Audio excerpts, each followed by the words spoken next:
Muitas coisas já aconteceram comigo e com minha família ao longo dos anos.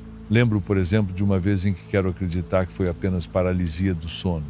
Acordei ouvindo alguém rezando no meu quarto, mas a oração estava em um idioma desconhecido para mim. Tentei rezar o Pai Nosso, mas não conseguia lembrar as palavras, não conseguia terminar uma única oração. Minha irmã, por sua vez, sente como se algo se sentasse na cama dela à noite e em seguida colocasse um pé nas suas costas. Todos nós já tivemos algum tipo de experiência estranha na nossa casa, cada um de forma diferente. No entanto, o que vou contar desta vez é, sem dúvida, a experiência mais assustadora da minha vida. Espero que, ao compartilhar isso, alguém possa entender e acreditar que o que estou prestes a relatar é verdade. Tudo aconteceu na minha cidade natal, Santarém, entre 2011 e 2014, quando eu tinha 14 anos e morava com meus pais em nossa casa. Eu dividia o quarto com minha irmã mais nova, Luara, que era 2 anos mais jovem do que eu. Eu gostava muito de assustá-la, às vezes rindo do nada no meio da noite, fingindo ser louca e dizendo coisas para assustá-la. Sempre gostei de dormir com a cortina aberta, especialmente ali onde eu dormia, encostada na parede da janela. Gostava de abrir os olhos e olhar o céu e as estrelas. Naquela época, isso me ajudava a dormir. Mas esse hábito terminou naquela noite. Minha mãe ainda me incomoda dizendo: vai lá, abra a cortina à noite de novo. Suponho que ela zombe de mim porque nunca acreditou totalmente no que vi naquela noite. Meus pais já estavam dormindo no quarto que dividiam com minha irmãzinha, Fernanda, a mais nova. Luara já estava deitada em sua cama e disse que eu estava incomodando como sempre, fingindo ser louca. Ela simplesmente me ignorou para poder dormir. Eu não lembro muito dessa parte, o que lembro é de me acomodar ao lado da janela e abrir a cortina para poder ver o céu antes de dormir. Mas ao abrir, vi algo no telhado do vizinho, algo muito estranho. Era um homem, mas coberto de pelos. Tinha pelo em todo o corpo rosto, braços, tudo. Não tinha roupa, apenas uma pelagem preta. Não era humano, mas tinha um corpo de homem e no rosto havia traços que me faziam saber que não era um animal. Seus olhos eram humanos. Nunca conseguirei explicar corretamente o que vi. Nunca em minha vida, nem nos filmes mais estranhos, havia visto algo assim. A criatura estava sentada como um cachorro sobre as patas traseiras, olhando para o nada, para os telhados, com um olhar perdido. Eu não conseguia parar de olhar. Depois de um longo tempo, fechei a cortina e esfreguei os olhos com força, duvidando do que havia visto. Voltei a abrir a cortina, certa de que era um sonho ou apenas minha imaginação, mas ainda estava lá. Aquela criatura tão clara, tão estranha à minha frente era completamente real. Nem sequer estava se escondendo, não se importava que eu visse. Eu não conseguia desviar o olhar dessa coisa estranha que estava a poucos metros de mim, da minha família. De repente a criatura baixou o olhar e o fixou em mim. Nossos olhares se encontraram e eu fiquei congelada com aqueles olhos fixos em mim. Naquele momento fechei a cortina com força, sentindo que se abrisse novamente, aquela coisa estaria colada na janela. Comecei a falar com minha irmã, sussurrando para que acordasse. Eu dizia: Luara, Luara, acorde, tranquilamente, mas morrendo de medo. Não sei como consegui falar, mas falava tentando despertá-la. Acho que estava em choque porque lembro muito pouco. E a partir desse momento tudo fica confuso para mim. Finalmente Luara acordou. Ela disse que já estava me ouvindo falar antes, mas não queria acordar porque achava que eu estava brincando, como sempre. Quando me viu com uma expressão de medo, acreditou em mim. Disse-lhe que havia algo no telhado do vizinho. Ela não acreditou totalmente, mas insisti. Quando estendeu o braço para abrir a cortina, comecei a chorar, dizendo que não. Não podia parar de pensar que aquela coisa estava ali, bem atrás da janela. Minha irmã disse que me viu tão mal que não se atreveu a abrir a cortina. Levou-me ao quarto dos meus pais, que acordaram alarmados. A eles também contei o que tinha visto. Ninguém acreditou, mas mesmo assim meu pai se levantou para verificar. Ele disse que não viu nada além de uma figura se afastando e concluiu que provavelmente era algum doido. Olhei um pouco depois, mas já não vi nada. Implorei, chorando, para sairmos de lá. Dizia que havia alguém na casa e que precisávamos fugir. Não sei como me acalmaram, mas acabei dormindo novamente no meu quarto, com a luz acesa, Lembro também de ter dormido na sala, vestida, pronta para correr, esperando minha família para sairmos juntos, mas dizem que isso nunca aconteceu. Como disse, acho que ninguém realmente acreditou em mim. Sei que esta experiência não é tão forte quanto outras histórias de fantasmas ou bruxaria, mas para mim é a prova de que o sobrenatural existe e está muito perto de nós, talvez atrás da janela. Sei que para aqueles que são céticos sobre esses temas, é apenas uma questão de tempo até começarem a acreditar, até terem sua própria experiência. Muito obrigado por ouvirem minha história. Adoraria saber se alguém tem alguma explicação, alguma hipótese sobre o que vi naquela noite. Gostaria de saber se alguém acredita em mim, já que minha família não acreditou. Antes de seguir para o próximo relato, quero saber de onde você está assistindo. Comente sua cidade abaixo e eu vou responder a todos que participarem. E claro, não esqueça de se inscrever no canal e ativar o sininho para não perder nenhum vídeo novo. Agora vamos continuar. Esta é uma história que considero bastante forte e que me fez mudar a perspectiva de muitas coisas nas quais eu supostamente não acreditava. Tudo aconteceu na casa da minha mãe, que é como se fosse nossa segunda casa. Meus irmãos e eu passamos por lá semanalmente e ela sempre nos ajuda a cuidar dos nossos filhos. Meu filho Luca, por exemplo, fica lá de segunda a sexta-feira depois da escola. Minha mãe o busca e minha esposa e eu o pegamos depois do trabalho. Nessa sexta-feira em particular, estávamos apenas eu, minha esposa, meu filho e minha mãe na casa. Minha esposa ajudava a preparar o jantar enquanto eu tentava consertar um vazamento na pia da cozinha. Foi então que Luca, meu filho, comentou casualmente: "Vovó, tem uma senhora no quintal perto da cerca." Ninguém deu muita atenção a ele na hora. Eu, por exemplo, saí de debaixo da pia, fui até a janela, mas não me aproximei e continuei o que estava fazendo. Nem minha esposa, nem minha mãe pareceram notar o que ele havia dito. Alguns dias depois, Luca voltou a mencionar o assunto. Estávamos voltando para casa após ele ter passado a noite lá e ele disse: "Tem uma senhora que sempre fica no quintal da casa da minha avó", olhando para a janela. Perguntei quem era essa senhora, sem tirar os olhos da estrada, e ele respondeu: "Não sei quem é, não a vejo bem, mas me dá medo." A descrição que ele deu em seguida me arrepiou. Ele disse que era uma senhora de preto, com cabelo comprido e rosto de caveira. Eu imediatamente associei a descrição a alguma fantasia infantil, algo que ele poderia ter visto na TV, então, apesar do desconforto, não dei muita importância.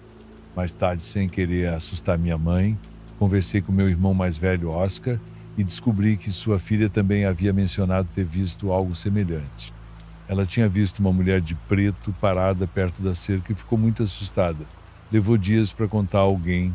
Uma semana se passou e Luca parou de falar sobre a senhora. Continuou indo à casa da avó, mas não mencionava mais nada. Pensamos que ele havia esquecido ou que a fantasia tinha passado. Foi então que, durante um jantar em família, minha cunhada Cíntia, esposa do meu irmão Ruben, comentou casualmente: "Vocês não vão acreditar, mas agora, quando estava entrando, tenho certeza de que vi alguém parado lá no fundo do quintal. Vocês têm fantasmas aqui ou o quê?" Ela disse isso brincando, mas eu, Oscar e minha esposa não conseguimos levar na brincadeira. Nossos filhos haviam descrito ver a mesma coisa no mesmo lugar e isso já não nos parecia coincidência.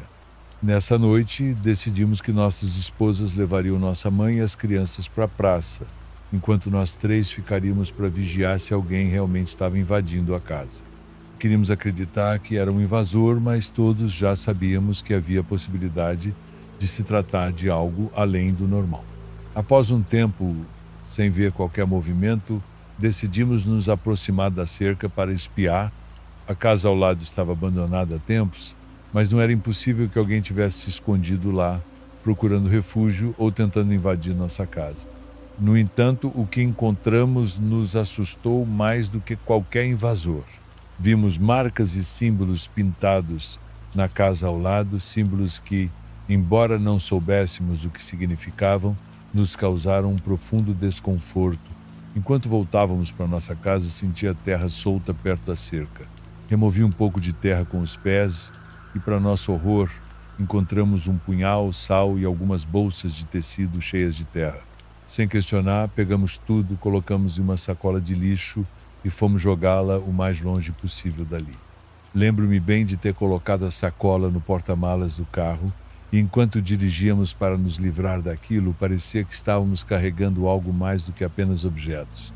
Desde então, nada mais foi visto no quintal. Não comentamos nada com nossa mãe e nenhuma das crianças voltou a mencionar a mulher de preto junto à cerca. Mesmo assim, aquele canto do quintal nunca mais foi o mesmo para nós.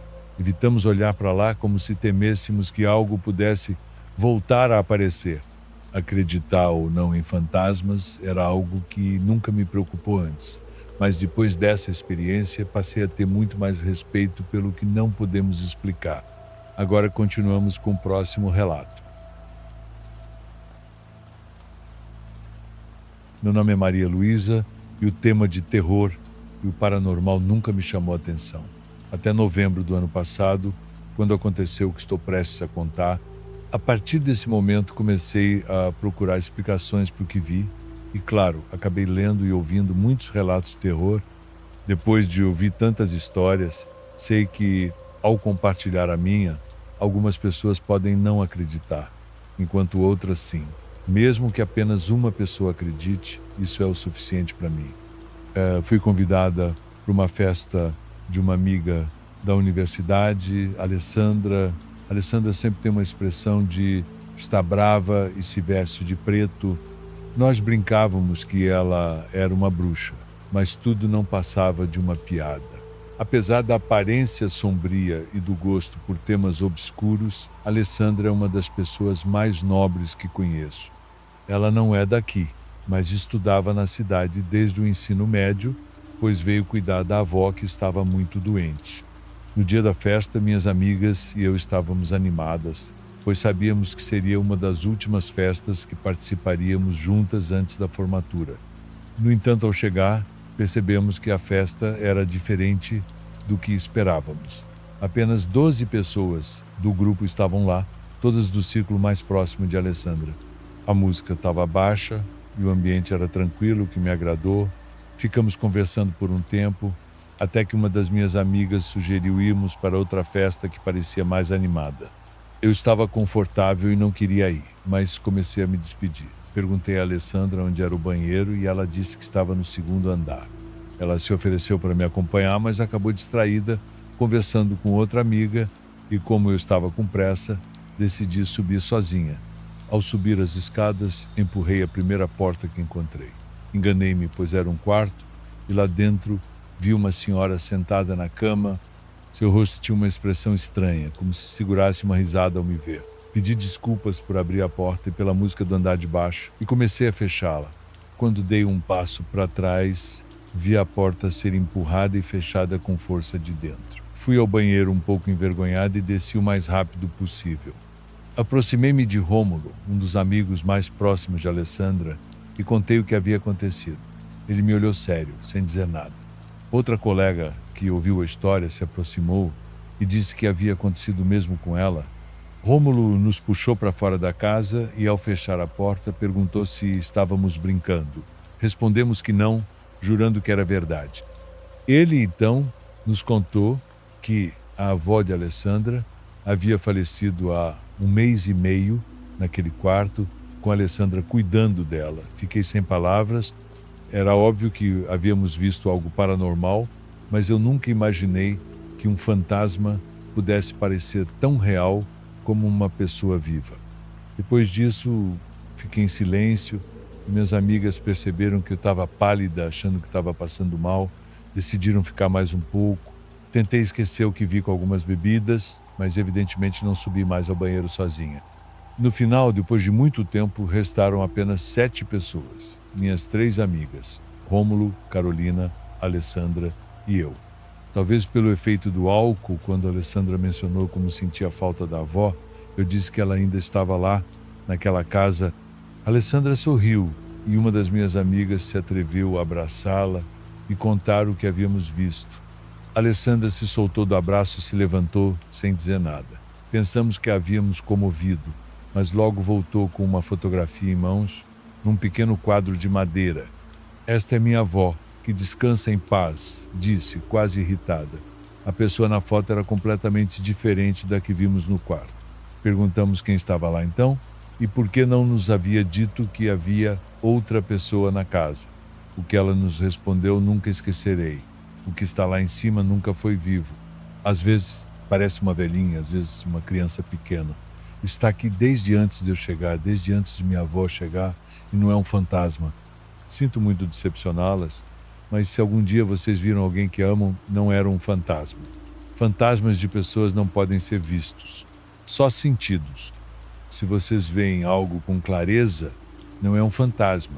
Estão vendo algo que nunca foi humano, embora tome a forma de alguém que ama. Foi assustador ouvir isso. A Alessandra falava como se soubesse exatamente do que estava falando. Para minha amiga, que também viu a senhora no quarto, aquilo foi extremamente doloroso. Ela começou a nos contar que em sua casa todos veem sua mãe, mas sem sentir seu perfume ou presença zó, a veem caminhando da cozinha para a sala. Saber disso a fez pensar que talvez a Alessandra tivesse razão. Talvez não fosse sua mãe que via, mas algo aproveitando-se daquele amor, algo maligno se alimentando da energia que ela dava. Esta experiência abriu meus olhos para algo muito maior do que eu poderia imaginar. Agora, eu sei que existem coisas que não podemos explicar e que nem tudo que vemos é o que parece. Tá gostando dos relatos? Então curta o vídeo e fortaleça o canal. Seu apoio faz toda a diferença. Agora vamos a mais um relato. Escrevo muito nervoso, mas gostaria de finalmente compartilhar isso com alguém que acredite, pelo menos em certo grau. Sei que é muito difícil, mas depois do que me aconteceu, realmente acredito que tudo é possível, até o mais horrível e incrível dos acontecimentos. Isso ocorreu durante a Semana Santa, ironicamente, como se fosse parte de uma piada macabra. Eu já havia completado um ano de namoro, mas apesar de minha namorada vir constantemente à minha casa e conhecer minha família, eu nunca havia conhecido a dela. Ela mora apenas com a mãe, uma senhora extremamente religiosa, que praticamente a proibia de ter namorado. Não é que ficássemos escondidos, mas a mãe dela não gostava que ela falasse de mim ou me mencionasse, como se quisesse agir como se eu não existisse. No entanto, isso não podia durar para sempre. Minha sogra tinha uma espécie de melhor amiga, Chica, que era quase da família. Digo quase da família porque, antes de ser amiga, Chica foi sogra dela. Não era avó da minha namorada, era mãe do seu primeiro marido. Elas continuavam muito próximas, mas Chica aparentemente nunca quis sequer conhecer Cíntia, minha namorada. Para Cíntia sempre pareceu estranha essa relação, especialmente porque o primeiro marido de sua mãe havia morrido muito jovem. Quando estavam casados, havia apenas alguns meses. Tanto sua mãe quanto Chica eram pessoas solitárias, sem muitos familiares e firmemente dedicadas à igreja. Para mim não parecia estranho que a senhora quisesse continuar em contato com sua ex-nora, especialmente se ela representava as últimas lembranças do filho falecido. Por isso entendi quando, ao adoecer, Chica teve minha sogra como a única pessoa que se ofereceu para ajudá-la, cuidando dela alguns dias na semana. Quando minha sogra ia ficar com Chica, tinha que deixar Cíntia sozinha em casa, numa área e principalmente numa rua bastante perigosa. Foi então que, além de permitir que Cíntia me visse, ela pediu que eu ficasse com ela. Esclareço que eu ficava na sala até meia-noite. Quando meu pai passava para me buscar, eu saía discretamente, sem fazer muito barulho, para que os bandidos e vagabundos da área não percebessem que Cíntia ficava sozinha. Algumas semanas depois, Chica piorou e teve que ser internada no hospital. Ela pediu à minha sogra que não deixasse a casa sozinha, que cuidasse de suas plantas e de seus passarinhos para que não morressem na sua ausência. Minha sogra prometeu que cuidaria de tudo, dizendo para não se preocupar pouco antes da senhora perder a consciência. Para falar a verdade, entre seu trabalho e as visitas ao hospital, seria impossível cumprir sua promessa. A única saída que encontrou foi pedir que Cíntia ficasse lá, tentando cuidar da casa de Chica. E Cíntia aceitou. A primeira noite passou de forma tranquila, ao menos foi o que pensei. Conversamos por mensagens, como todas as tardes, e por volta das 10 ela me ligou. Achei muito estranho porque nunca fazíamos isso, nunca nos falávamos por telefone, mas conversamos por quase uma hora. Tem algo muito estranho. Você consegue ouvir ou estou imaginando coisas? Ela perguntou em um momento. Toda vez que íamos desligar, ela procurava qualquer desculpa para continuar falando, até que perguntei se estava tudo bem. Ela não quis me contar nada. Apenas mencionou que sentia algo no peito, como ansiedade, uma sensação de que havia alguém mais na casa. Perguntei se queria que eu fosse até lá, mas ela disse que era apenas sua mente. A casa estava perfeitamente trancada e não havia como alguém entrar. E assim estendemos a conversa até a meia-noite, quando ela adormeceu. No dia seguinte, uma amiga ficou com ela. No entanto, a amiga se levantou de madrugada enquanto Cíntia ainda dormia. Ela acordou em algum momento e, ao ver que a amiga não estava, ficou preocupada. Procurou por toda a casa e encontrou a menina dormindo na sala, no chão. A deixou lá e conversaram pela manhã. A amiga não quis responder por que saiu do quarto, por que foi para a sala ou por que decidiu se deitar lá. Não disse nada, apenas foi embora cedo, apesar de ter combinado de passar o dia seguinte lá. Mais tarde, por mensagem, avisou que não voltaria para acompanhá-la, pedindo desculpas. Quando Cíntia me contou isso, cometi um dos maiores erros da minha vida. Disse que eu iria com ela. Cíntia estava prestes a dizer à mãe que não poderia mais ficar, mas eu a convenci a continuar ajudando nesses momentos difíceis.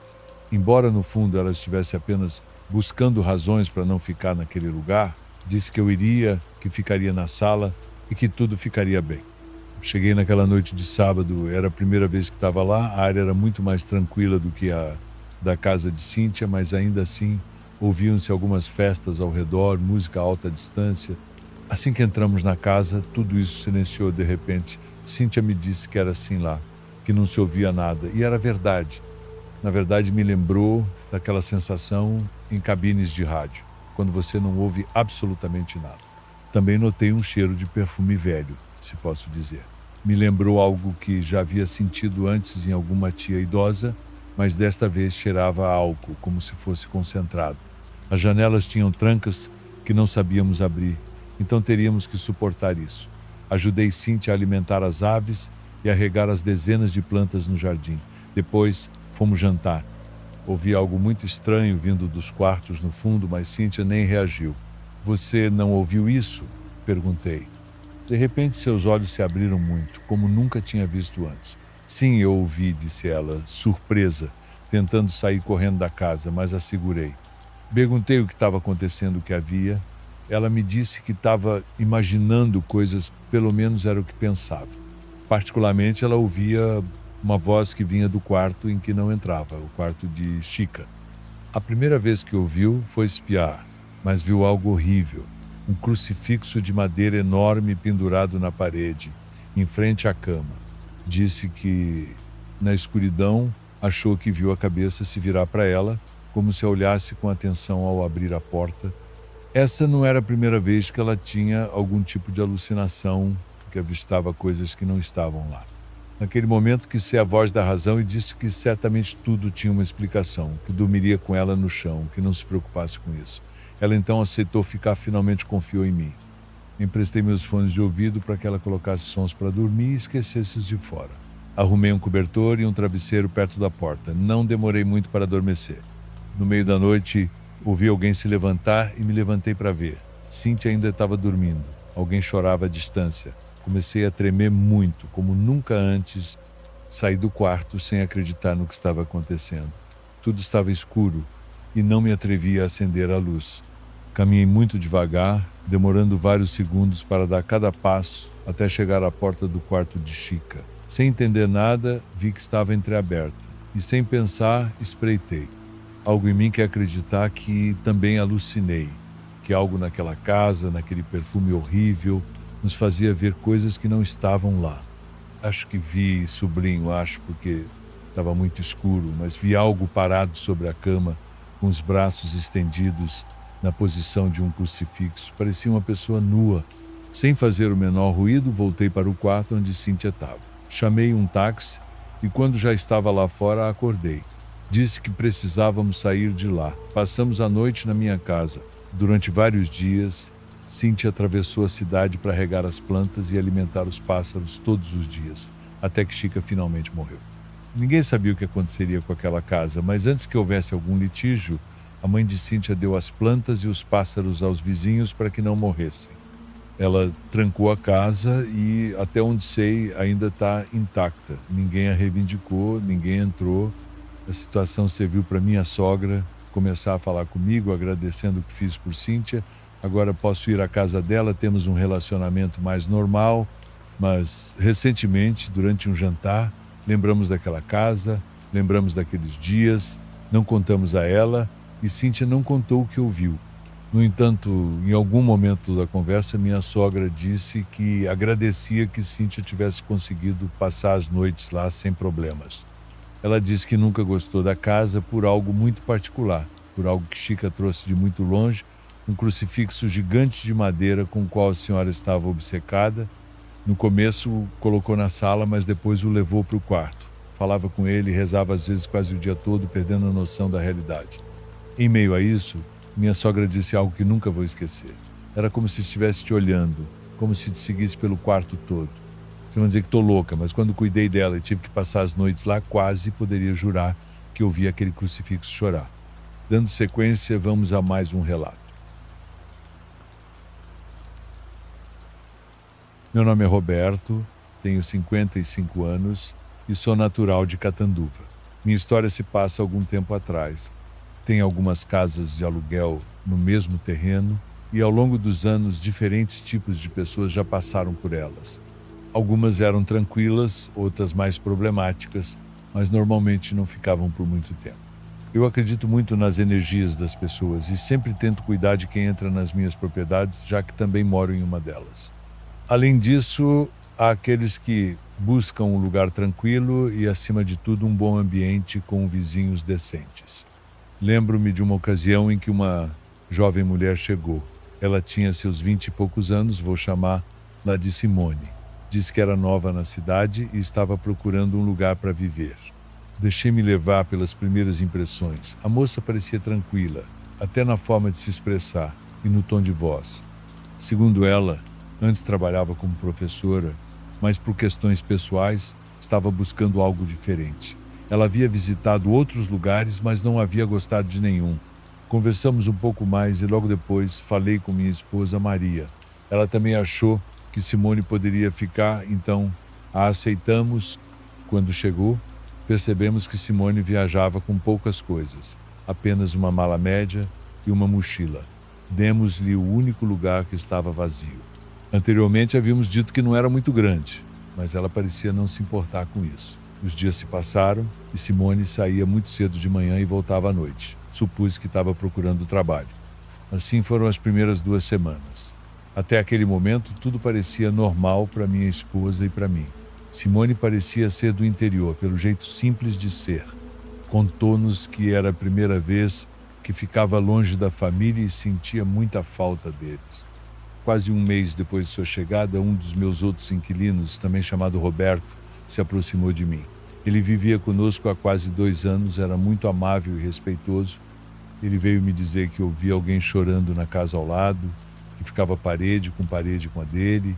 Mencionou que isso estava acontecendo nas últimas 3 noites. Roberto sabia que Simone morava ali, mas não queria ser inconveniente nem perguntar o que estava acontecendo, já que só haviam trocado alguns cumprimentos desde que ela se mudou. Pensou que talvez nós a conhecíamos melhor e preferiu nos informar sobre a situação. Talvez ela precisasse de apoio ou estivesse passando por alguma crise. Agradeci por nos avisar e pelo menos já estávamos atentos. Naquela noite, minha esposa e eu conversamos sobre o assunto. Não queríamos intervir em situações pessoais, nunca fazíamos isso, mas ela achava que o melhor seria perguntar se Simone estava bem. Talvez sentisse falta de casa ou estivesse sentindo sozinha, algo normal. Respondi que não havia problema, mas que ela tentasse não se envolver muito. Maria foi até a porta e conversou com ela por alguns minutos. Quando voltou, me disse que Simone parecia cansada, como se não tivesse dormido bem. Havia algo diferente em sua voz. Ela falava mais baixo. Mesmo assim, disse para minha esposa que tudo estava em ordem, que estava se adaptando à cidade. Minha esposa disse que, se precisasse de qualquer coisa, podia nos procurar. A garota olhou para ela por alguns segundos. Agradeceu o gesto e depois se despediu. Isso me acalmou um pouco. Ela disse que mas minha esposa continuava preocupada. Sempre foi assim, principalmente com nossos filhos e netos. Era da natureza dela cuidar das pessoas ao seu redor. Poucas noites depois, alguém começou a bater na porta. Já estávamos deitados, eram cerca de 11 da noite. Quando abri, dei de cara com Simone. Ela estava muito agitada. Convidei-a para entrar, ofereci um lugar no sofá para se sentar, mas ela não me ouviu. Logo depois, Maria saiu do quarto. Acho que estão me seguindo, disse a garota em tom baixo. O que aconteceu? Por que você diz isso?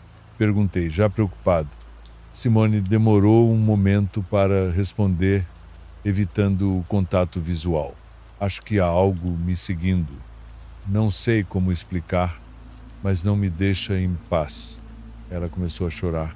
Estávamos confusos, não entendíamos a que ela se referia. Minha esposa começou a fazer perguntas, mas a mulher parecia perdida, como se não soubesse o que responder. Sinto que estou enlouquecendo, dizia sem parar. Suas expressões eram de puro medo. Cheguei a notar como suas mãos tremiam, sua respiração parecia descontrolada.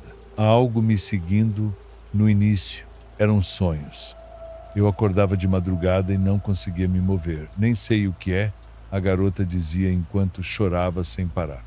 Minha esposa segurou-a pelo braço e ambas se sentaram no sofá, me pedindo para trazer um pouco de água com açúcar. Não sei o que está acontecendo, mas já não consigo nem dormir. Pedimos que não falasse mais sobre o assunto, se a incomodasse.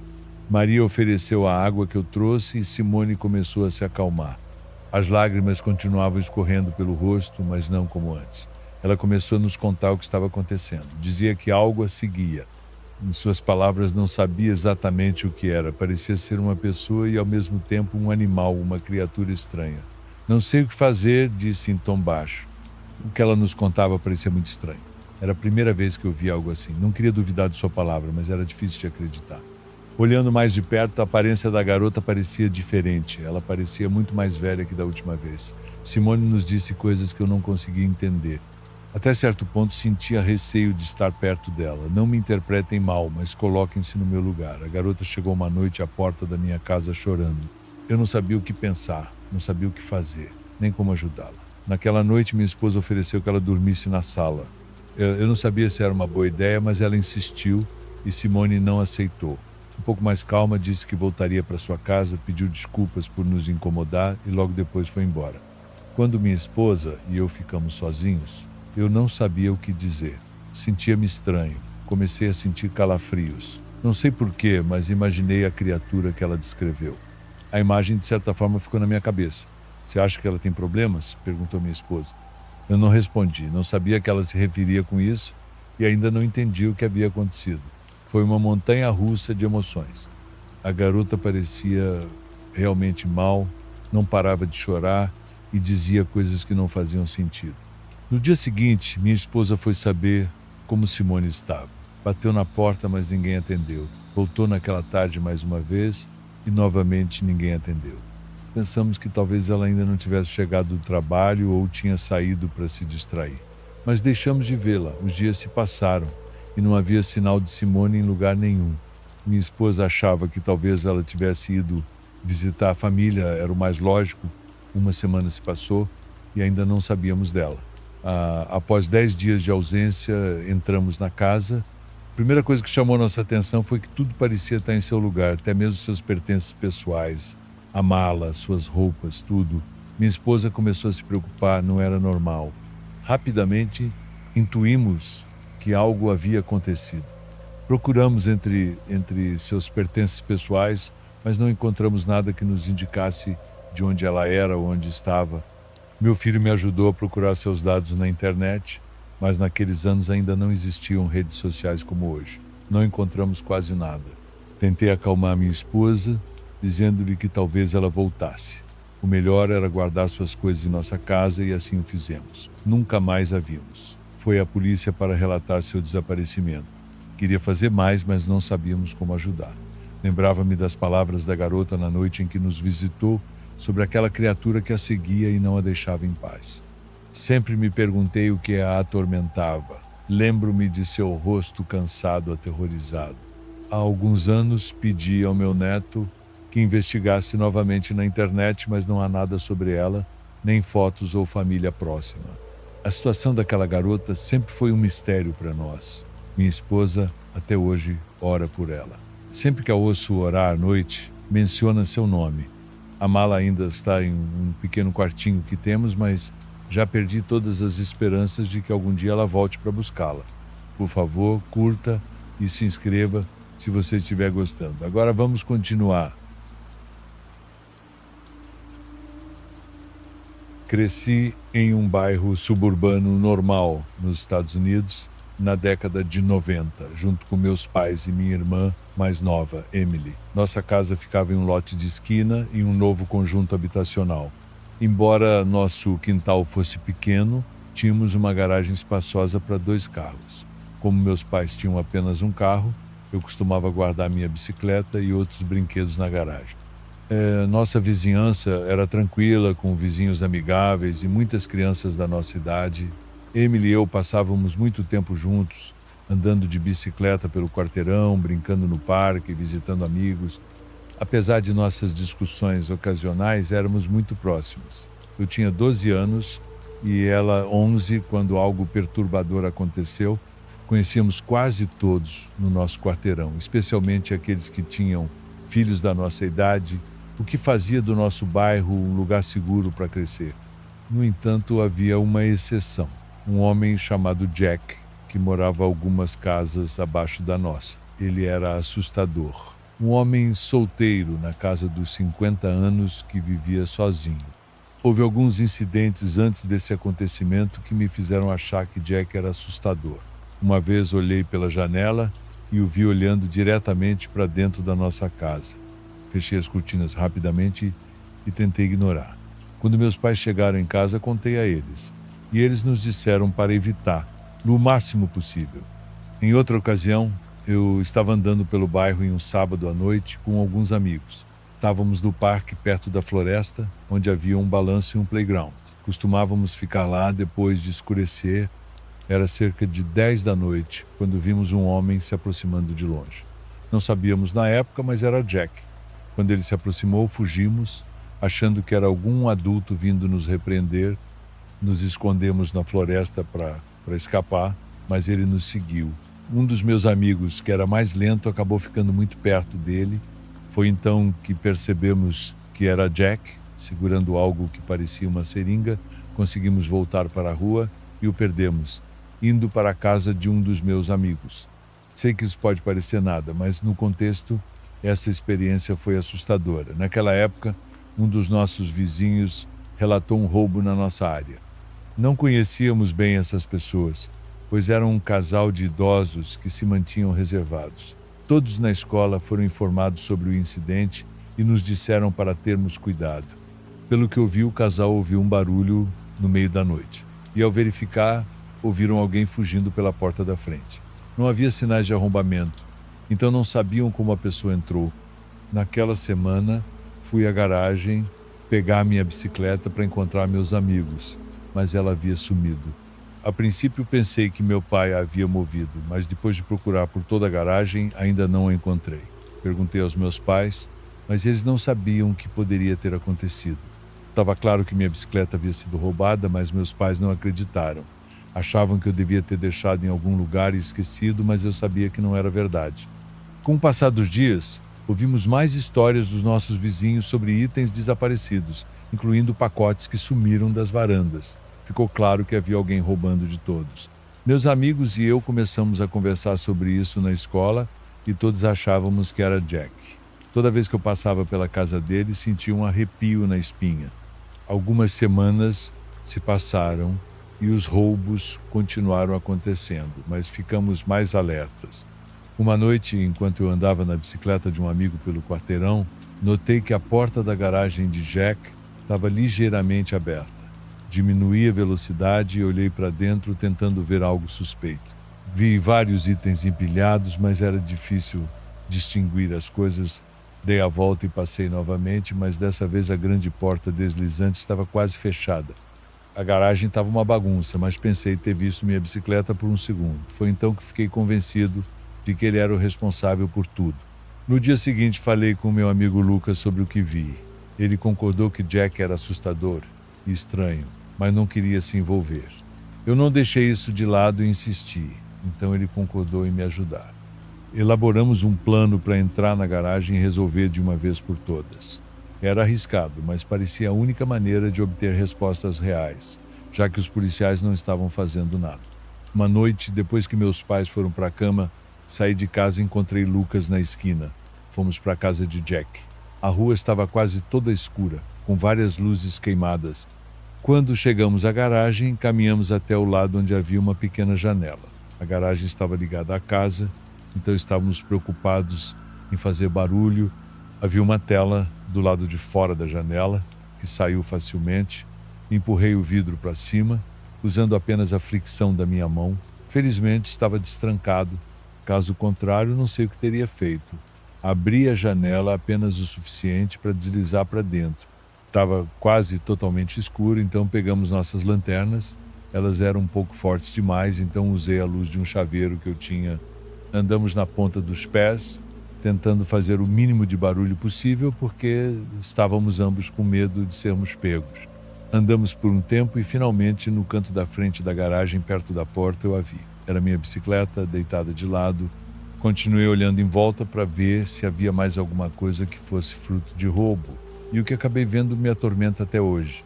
Havia algumas caixas em um canto, onde havia muitas marcas de mãos sujas de vermelho, que presumi mais tarde serem sangue. Dentro dessas caixas havia roupas sujas de terra e o que parecia ser sangue também. Eram roupas tanto de meninas quanto de meninos. Fiquei muito nervoso e não quis tocar em nada. Assim que estávamos prestes a sair, ouvimos um barulho vindo de dentro da casa. Nossos corações pararam e congelamos. Alguém estava vindo para a garagem. Corremos de volta para a pequena janela e deixamos tudo para trás, inclusive uma das minhas lanternas. Lucas saiu primeiro. Antes de sair, algo me fez parar por alguns segundos. Não sei o que me fez ficar travado, mas assim que ouvi passos, saí correndo. Corremos o mais rápido que pudemos de volta para nossas casas. Cheguei em casa sem ser notado, e até onde sei, meu amigo também. No dia seguinte, tentei dizer aos meus pais que Jack estava por trás de tudo e que havia algumas coisas muito perturbadoras em sua casa, como aquela caixa com roupas sujas de sangue. Minha mãe perguntou como eu sabia, e menti, dizendo que vi enquanto passava. Isso era parcialmente verdade, então era uma boa mentira. Naquele dia, minha mãe chamou a polícia por causa do que eu disse. Pelo que soube, eles vieram 2 dias depois e falaram com Jack. Ele permitiu que revistassem a garagem, mas nada foi encontrado. Ele também consentiu com uma busca completa na casa e não encontraram nada. Por conta da lanterna que deixei lá, sei que ele sabia que alguém estava lá e que provavelmente se livrou de tudo a tempo. Foi estranho continuar vivendo ali pelos próximos anos, me sentindo culpado por não ter conseguido provar nada. Jack acabou falecendo uns 4 anos depois e nunca consegui descobrir com que aquele homem estava realmente envolvido. Se você ainda está comigo até aqui, comenta, ainda estou aqui. Quero ver quem tem coragem de ouvir tudo até o fim. Agora bora continuar, vamos seguir para o próximo relato. Há muitos anos minha mãe faleceu e fui obrigada a ir ao seu funeral em uma pequena cidade no interior do México, chamada San Miguel de Allende. Levei meus filhos e meu marido, Alejandro. Não nos dávamos bem com minha mãe, Isabel. Ela sempre foi uma mulher de temperamento forte, controladora e severa com todos ao seu redor, especialmente comigo e com meu irmão Javier. Isabel nunca nos machucou fisicamente, mas suas palavras eram afiadas como facas. Nos últimos anos de vida, minha mãe se envolveu com um grupo de pessoas estranhas, seguidores de práticas ocultas e rituais sombrios. A casa onde ela vivia começou a ter uma atmosfera pesada, quase sufocante. Barulhos inexplicáveis e sombras misteriosas tornaram-se comuns. Foi então que decidi afastar minha família desse ambiente, mudando-me para a capital. Quando recebi a notícia da morte de minha mãe, Javier me ligou, informando que o corpo dela estava na funerária local e que precisávamos organizar tudo para o funeral. Chegamos em um dia frio de novembro, um clima atípico para a região. O céu estava escuro e ameaçador, refletindo a tristeza e tensão que sentíamos. Assim que chegamos à funerária, soubemos que minha mãe havia sido encontrada morta em sua poltrona favorita e a causa da morte foi um infarto fulminante. Enquanto preenchíamos os papéis necessários, Javier teve que sair para cuidar de seu bebê recém-nascido, deixando-me sozinha na recepção. Foi nesse momento que ouvi claramente a voz de minha mãe chamando meu nome. Helena, vem aqui. Eu sabia que ela estava morta, mas a voz era inconfundível. Um arrepio percorreu minha espinha, mas decidi seguir a voz, movida por uma mistura de medo e curiosidade. O corredor era longo e estreito, com várias portas fechadas. Conforme me aproximava do fim do corredor, a voz de minha mãe se tornava mais insistente. Finalmente parei diante de uma porta marcada como acesso restrito. Meu coração batia descontroladamente enquanto eu girava a maçaneta. O quarto estava escuro e eu acendi a lanterna do celular para iluminar o ambiente. O que vi me deixou petrificada. Minha mãe estava deitada em uma maca, com os olhos abertos, fixos no teto. Enquanto eu processava aquela visão aterrorizante, ouvi um som de arranhão. Dirigi a luz novamente para minha mãe e a vi sentada, olhando diretamente para mim. Fiquei paralisada de medo, incapaz de mover um músculo. Então ela começou a sussurrar: Helena, você não deveria ter vindo. Eu recuei lentamente, tentando não fazer barulho, mas ao virar-me para sair, tropecei e caí. A lanterna caiu da minha mão e a sala ficou mergulhada na escuridão. Eu podia sentir a presença dela se aproximando, cada vez mais perto. Gritei por ajuda, mas minha voz parecia abafada pela escuridão. De repente, as luzes se acenderam e um funcionário da funerária entrou correndo, seguido por Alejandro e Javier. Eu estava tremendo e chorando, incapaz de explicar o que havia acontecido. Eles me ajudaram a levantar e me levaram para fora do quarto. Não falei nada sobre o que vi, temendo que pensassem que eu estava louca. No dia seguinte, voltamos para o velório. A atmosfera ainda estava pesada e opressiva. Meus filhos estavam na sala com o caixão, enquanto eu e Alejandro resolvíamos os últimos detalhes. De repente percebi que minha filha mais nova, Sofia, não estava mais na sala. Desesperada, comecei a procurá-la pela funerária. Ao entrar novamente no corredor escuro, ouvi sua voz vindo do mesmo quarto onde vi minha mãe na noite anterior. Abri a porta e lá estava Sofia, de pé ao lado da maca vazia, conversando com alguém invisível. Quando me viu, ela disse: Mamãe, a vovó quer que eu vá com ela. Meu coração quase parou. Peguei Sofia nos braços e corri para fora daquele quarto. Não olhei para trás, mas podia sentir a presença de algo sombrio nos seguindo. Chegamos à sala principal, onde Alejandro estava esperando, e saímos da funerária o mais rápido possível. Depois daquele dia, nunca mais voltamos a San Miguel de Allende. Levamos Sofia a um terapeuta e eu comecei a frequentar a igreja regularmente, buscando proteção para minha família. A experiência na funerária me deixou marcada para sempre. E ainda hoje, rezo todas as noites para que minha mãe encontre paz e que nenhum mal venha nos atormentar novamente. Agora continuamos com o próximo relato. Meu nome é Arnaldo e dirijo ônibus há mais de 30 anos. A estrada sempre foi minha fiel companheira. Já testemunhei muitas situações curiosas e estranhas e aprendi a lidar com o imprevisível. Mas uma noite, há alguns meses, algo aconteceu que não consigo esquecer, por mais que tente.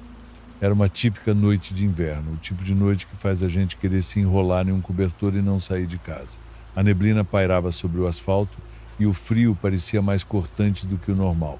Eu fazia a rota noturna entre duas cidades pequenas, atravessando uma estrada solitária, ladeada por árvores que se fechavam como um túnel natural. O silêncio predominava, sendo quebrado apenas pelo som constante do motor e ocasionalmente o leve ronco de um passageiro. Durante o trajeto, parei em um ponto isolado para pegar um passageiro que esperava sozinho. Ele estava ali parado na beira da estrada, envolto numa capa de chuva antiga, com o capuz puxado para frente, escondendo o rosto nas sombras. Como de costume, abri a porta e ele subiu sem dizer nada, caminhando diretamente para os assentos do fundo. Eu o observei rapidamente pelo espelho retrovisor, mas ele parecia apenas mais um viajante noturno cansado, buscando o refúgio do frio. No entanto, a ausência de qualquer som ao sentar-se me deixou com uma sensação estranha. Conforme eu seguia a viagem, não conseguia tirar os olhos do espelho. A presença do homem parecia pesar no ambiente, como se algo estivesse errado, mas eu não sabia dizer o quê. Quando olhei novamente para o retrovisor, vi que ele tinha mudado de posição, se inclinando levemente para frente, como se quisesse enxergar melhor a cabine do motorista. O brilho fraco dos faróis na neblina fazia sombras se alongarem, dançando nas laterais do ônibus, criando formas que pareciam se estender das árvores para dentro do veículo. Minutos se passaram e eu continuei a verificar o espelho. A estrada se estendia à frente, sem qualquer iluminação ou sinal de vida. Ao olhar mais uma vez, percebi que o homem não estava mais ali. Vasculhei cada canto do ônibus com os olhos, procurando por algum sinal dele, mas todos os assentos estavam vazios. Olhei para o corredor estreito que levava ao banheiro, imaginando que talvez ele tivesse se dirigido para lá. Mesmo assim, a sensação de que havia algo diferente pairava no ar, como se o próprio ambiente tivesse mudado de tom. Então senti um calafrio percorrer minha espinha, algo que parecia uma corrente de ar frio passar por trás de mim. Olhei para trás instintivamente, mas não havia nada além do interior escuro do ônibus. O rádio, que até então emitia apenas um leve chiado estático, começou a chiar mais forte. Ajustei os controles, tentando eliminar o som incômodo, mas ele só aumentava. De repente, algo no ruído pareceu se transformar, quase como se formasse palavras. Parecia meu nome sendo pronunciado de forma arrastada. Meus dedos apertaram o volante e minha respiração se acelerou. Olhei novamente para o retrovisor e vi, por um momento fugaz, a silhueta do homem sentada lá no fundo. Mas não era como antes. O capuz agora revelava parcialmente seu rosto pálido e inexpressivo. Seus olhos estavam fixos em mim com uma intensidade que fez meu estômago revirar. Pisquei e, quando olhei de novo, ele não estava mais lá. Só o que restava era o eco do chiado do rádio, que voltou a ser estático. Mais alguns quilômetros se passaram e eu continuava a sentir aquela estranha presença. Era como se alguém estivesse ao meu lado, de pé, observando cada movimento que eu fazia. Me virei de súbito, esperando encontrar o homem parado ali, mas o corredor do ônibus continuava vazio. O silêncio, que antes parecia tranquilo, agora estava carregado, quase sufocante. Eu queria terminar aquela viagem o mais rápido possível. Quando finalmente cheguei ao destino final, o frio na barriga persistia.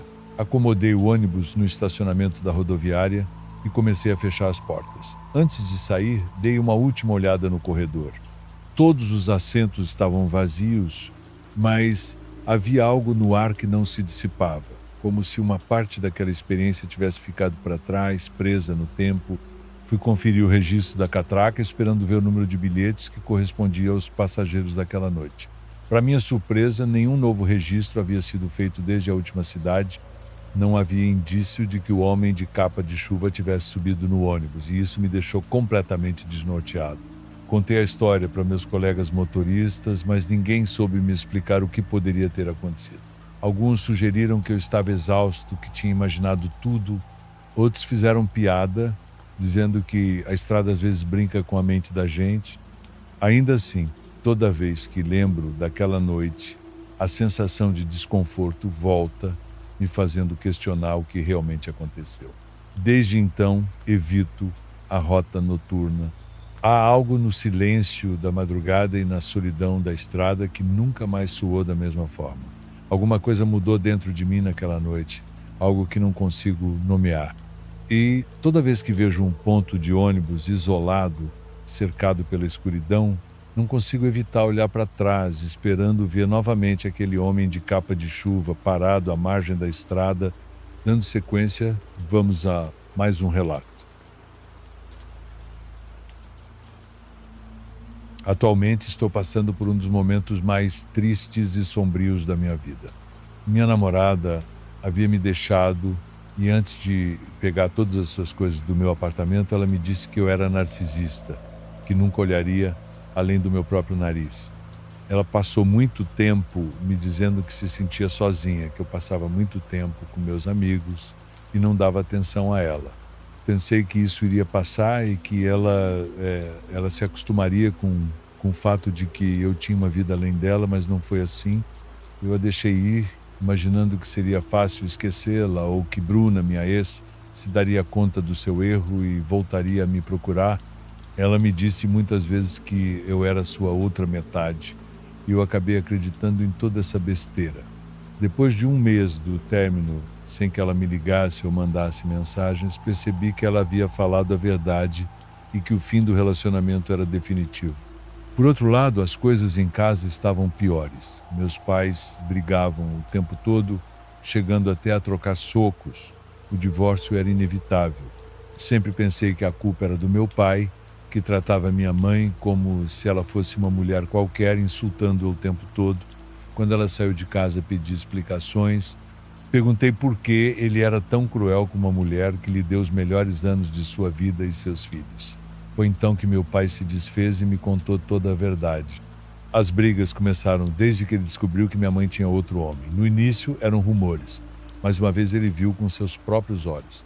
Eles estavam comendo em um restaurante e meu pai os viu, pareciam namorados apaixonados. Meu pai não quis fazer uma cena e esperou que ela voltasse para casa para confrontá-la. Minha mãe, uma manipuladora de primeira, tentou convencê-lo a ficarem juntos por nossa causa. Quando ouvi isso, achei uma boa manobra. Mas a verdade é que seus filhos já são grandes. O menor dos meus irmãos tem 22 anos. Meu pai tentou agir como se nada estivesse acontecendo, mas não conseguiu manter a mentira. Estava cansado e ferido. Minha mãe saiu de casa e levou meu irmão mais novo, Lucas, com ela. Todos estávamos do lado do meu pai, inclusive meu irmão mais novo, mas, segundo ele, minha mãe nunca deixaria de ser a mulher que o trouxe ao mundo e o mínimo que ele podia fazer era apoiá-la nesses momentos tão complicados.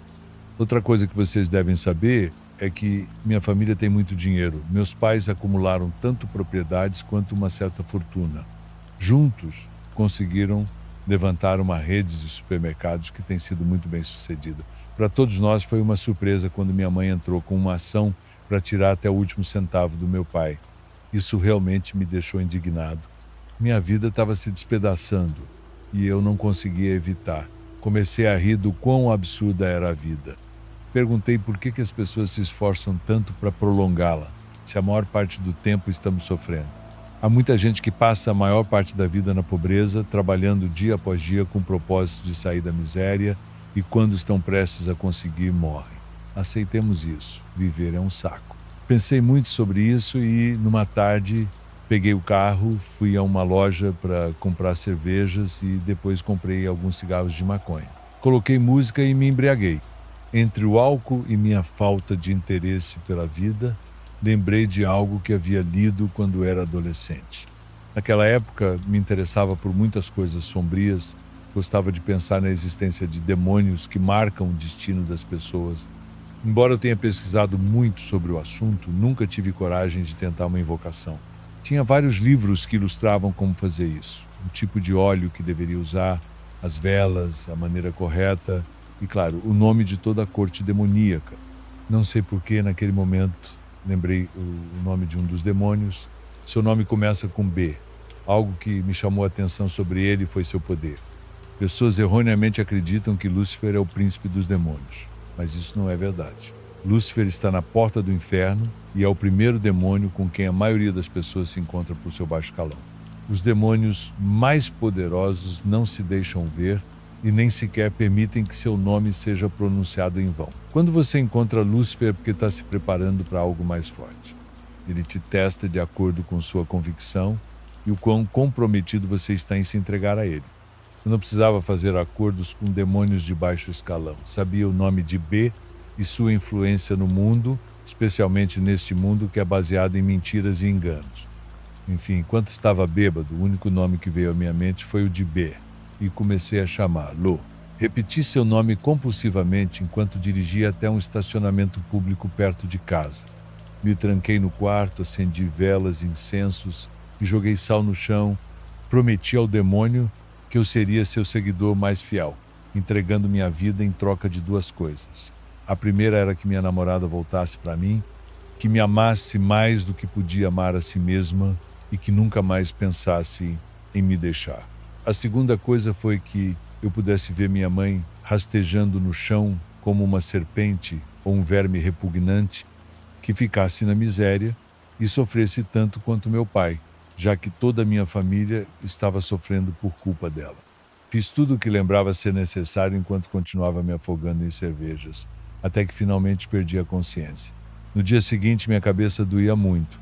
Tive flashbacks do que vivi durante o ritual. Por exemplo, tive a sensação de que falei em outra língua, uma que não conhecia, e que minha voz era muito mais grave do que normalmente é. Talvez tenha sido fruto da bebedeira e não dei muita atenção. Durante a semana, estive esperando um sinal, algo que me fizesse saber que meu tributo foi aceito. Por exemplo, andava perto de Bruna para ver se ela me procurava, mas ela continuava me ignorando. Minha mãe continuava com o processo e minha vida seguia sem sentido algum. Pelo menos sabia de uma coisa naquele momento. Não me arrependia de ter oferecido minha vida em troca de um pouco de satisfação. Quase um mês se passou enquanto eu me dedicava a pesquisar mais sobre B, soube que ele era um ser primordial, que existia há um tempo imensurável e que era muito mais poderoso do que eu pensava. Talvez tenha sido muito ingênuo da minha parte pensar que um ritual feito numa bebedeira teria algum efeito. Estava me convencendo de que não conseguiria nada, mas foi aí que recebi a ligação de Bruna. Foi casual. Ela me disse que sentia minha falta e perguntou se podíamos nos encontrar para conversar como amigos. Aceitei com indiferença, mas por dentro estava dando pulos de alegria. Fomos jantar e, naquela mesma noite, voltamos. Soube que minha oferta foi bem recebida e que, a partir daquele momento, iria aproveitar o que restava da minha vida. 2 meses depois, começaram a aparecer os primeiros resultados do processo. Eu não quis ir, mas meu irmão Lucas me disse que minha mãe estava arrasada, estava perdendo a ação e, além disso, ficando sem dinheiro. Perguntei se ela parecia infeliz e ele respondeu que sim. Vocês não podem imaginar a satisfação que senti. Esperava que isso fosse apenas o começo. Quanto mais eu lia sobre esse demônio, mais me dava conta de que havia tomado uma boa decisão, porque os livros de demonologia o descreviam como um ente protetor que ajudava a viver plenamente a sexualidade, além de ser um defensor de outras forças sombrias. Até aquele momento me sentia muito bem, tudo estava saindo conforme meus planos. No entanto, algo estranho começou a acontecer. Não sei se vão acreditar no que vou dizer, mas juro que é assim. Uma manhã, acordei e era 6 de março. Olhei para minha namorada, estava assistindo a um filme, de repente acordei na minha cama, como se o dia estivesse começando de novo. Depois estava jantando e quis ir ao banheiro. Quando saí, estava na escola. Não sei como chamar isso, é como se os tempos ou as realidades estivessem se misturando. Às vezes, penso que estou enlouquecendo e essa sensação me corrói por dentro. Isso me levou a pensar que talvez esteja fazendo coisas das quais não me dou conta e, obviamente, tenho medo. Algumas noites, ouço barulhos de asas fora de casa, como se fossem asas gigantes. Eu sei bem que não são pássaros, mas sim a legião de demônios que me vigiam e observam cada um dos meus passos. Tentei buscar ajuda com uma famosa curandeira. No começo, relutei em contar o que tinha feito, apenas mencionei que estava sendo assombrado por uma entidade maligna. Ela tentou uma limpeza invocando o arcanjo Rafael, mas não funcionou. Percebi que a mulher estava muito preocupada e ela disse que nunca sentiu uma energia demoníaca daquela magnitude. Ela me pediu para ser honesto e revelar o nome do demônio com o qual eu tinha feito o pacto. Não tive escolha a não ser contar.